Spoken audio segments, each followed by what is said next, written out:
하나님 앞으로 더 가까이 나아가는 삶이 되시기를 축복합니다. 오늘 함께 보실 하나님의 말씀은 아모스서 9장 1절에서 4절 말씀입니다. 내가 보니 주께서 제단 곁에 서서 이르시되 기둥머리를 쳐서 문지방이 움직이게 하며 그것으로 부서져서 무리의 머리에 떨어지게 하라. 내가 그 남은 자를 칼로 죽이리니 그 중에서 한 사람도 도망하지 못하며 그 중에서 한 사람도 피하지 못하리라. 그들이 파고 스올로 들어갈지라도 내 손이 거기에서 붙잡아 낼 것이요 하늘로 올라갈지라도 내가 거기에서 붙잡아 내릴 것이며 갈멜산 꼭대기에 숨을지라도 내가 거기에서 찾아낼 것이요 내 눈을 피하여 바다 밑에 숨을지라도 내가 거기에서 뱀을 명령하여 물게 할 것이요 그 원수 앞에 사로잡혀 갈지라도 내가 거기에서 칼을 명령하여 죽이게 할 것이라. 내가 그들에게 주목하여 화를 내리고 복을 내리지 아니하리라 하시니라. 엔게디 말씀 묵상과 함께 하시는 성도님들을 축복합니다. 오늘 말씀을 묵상하시면서 은혜 안에 거하시기를 다시 한번 축복합니다. 오늘 함께 살펴보는 말씀은요, 아모스가 본 환상에 대한 말씀입니다. 이 9장에 등장하는 환상은 이 앞서 7장부터 이어지는 4가지의 환상에 이어서 5번째 환상입니다. 이번 환상이 특이한 점이 하나 있는데, 이 앞서 이어져 오던 환상은요, 하나님과 아모스와의 대화가 있었지만 이번에는 하나님의 일방적인 명령이 주어진 겁니다. 이 환상은요, 하나님의 심판이 확실하다는 것을 말할 필요도 없다는 것을 말씀하시는 겁니다. 1절에서 보게 되면 하나님께서 제단 곁에 서서 계신다라고 말해요. 이 하나님께서 성소 안에 들어가서 살펴보고 계시는 거지요. 이 성소에서 행해진 여러 가지 죄악과 우상 숭배의 모습들, 그리고 형식적인 예배 때문에 이 성소를, 하나님과 소통하는 장소인 이 성소를 갖다가 파괴하시겠다라고 말씀하시는 겁니다. 아모스로 하여금 성소의 기둥을 쳐서 이 문지방이 움직이게 하셨습니다. 이 말은요, 위에서부터 아래까지 완전히 주저앉혀서 파괴하시겠다는 하나님의 의지를 뜻해요. 그러면서요, 그 성소 안에 있었던 예배자와 사제들까지 다 죽이겠다라고 말씀하십니다.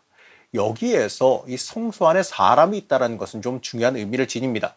이 성소 안에서 하나님을 향한 예배와 제사가 아니라 이 가나안 사람들의 예배 형태를 행했을 것이라고 우리가 추정할 수 있게 됩니다. 왜냐하면요, 이스라엘의 전통적인 예배와 제사는요, 성소 안에서 이루어지는 것이 아니라 성소 밖의 마당에서 이루어졌기 때문에 그래요. 그렇기 때문에 이들이 성소 안에 있었다라고 하는 것은요, 이방인의 풍습에 따라서 우상 숭배에 빠졌다라는 것을 상징합니다. 그렇기 때문에 이 말씀은요, 하나님의 성소에서 우상 숭배에 빠진 백성들을 심판하고 멸하시겠다라고 하는 하나님의 의지를 담고 있습니다. 1절 하반절에서 한 사람도 도망하지 못하며 그 중에서 한 사람도 피하지 못하리라라고 말씀하세요. 그 누구도 이 심판에서 피하지 못한다는 겁니다. 심지어요, 성소가 파괴되어질 때 살아남은 사람들까지도 모두 칼로 멸하여서 누구 하나 그 재앙을, 그 심판을 피하지 못하게 하시겠다라고 말씀하십니다. 하나님의 심판 앞에서요, 맞습니다. 하나님의 심판 앞에서 피할 사람은 그 누구도 없어요.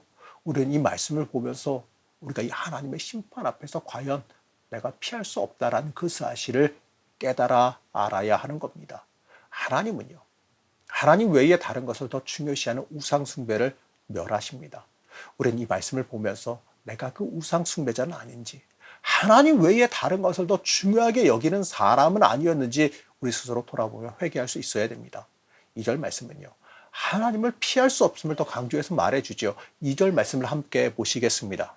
그들이 파고 스올로 들어갈지라도 내 손이 거기에서 붙잡아 낼 것이요 하늘로 올라갈지라도 내가 거기에서 붙잡아 내릴 것이며.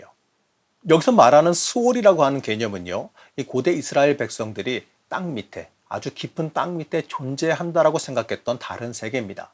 이 무덤이나 죽은 사람들이 거하는 곳으로 이해했고, 또 높은 하늘의 반대 개념으로서 사용하고 있었습니다. 다시 말해서 스올은요, 인간이 하나님의 간섭을 벗어날 수 있으리라라고 생각하는 장소예요. 그러나 하나님은요, 하나님을 피할 수 있는 곳은 없다라고 명확하게 말씀하십니다. 맞습니다.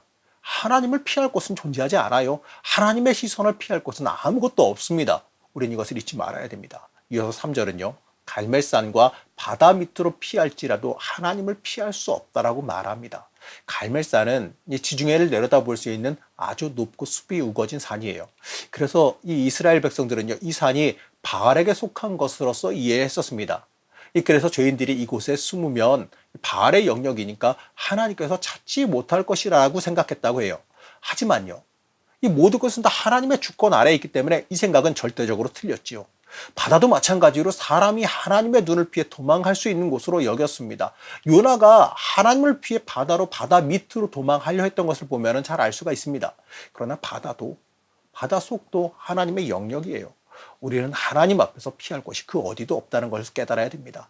우린 그렇기 때문에 하나님을 피할 것이 아니라 하나님 앞에 똑바로 바로 설 수 있어야 합니다. 하나님 앞에 바로 서서 하나님을 대면해서 우리의 문제를 해결해야 하는 겁니다. 하나님 앞에 철저히 엎드려서 회개하며 우리의 모든 문제를 해결할 수 있어야 합니다.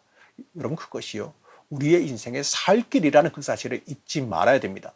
이에 이어서 4절에서 하나님은 결국 이 죄악에 빠진 백성들을 심판하시겠다라고 말씀하십니다.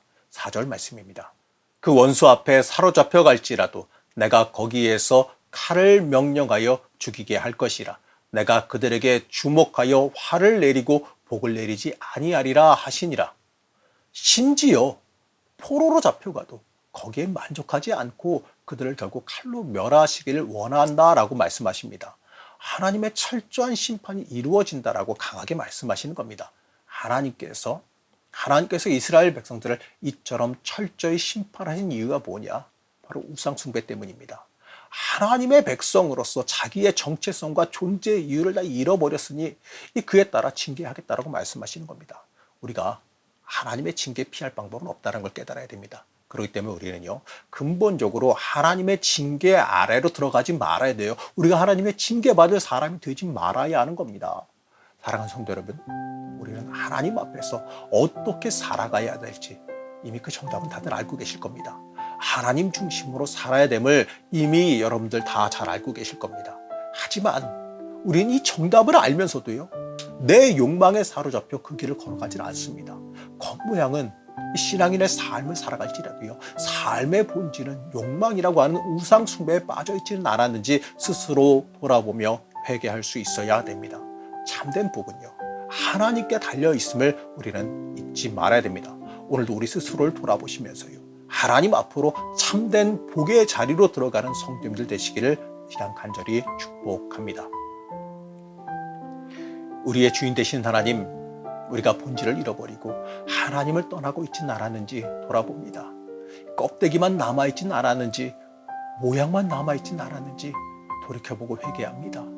참된 복이 하나님께 있음을 잊지 않게 하여 주시고 하나님 앞으로 철저히 돌이킬 수 있도록 우리를 붙잡아 주시고 도와주시옵소서.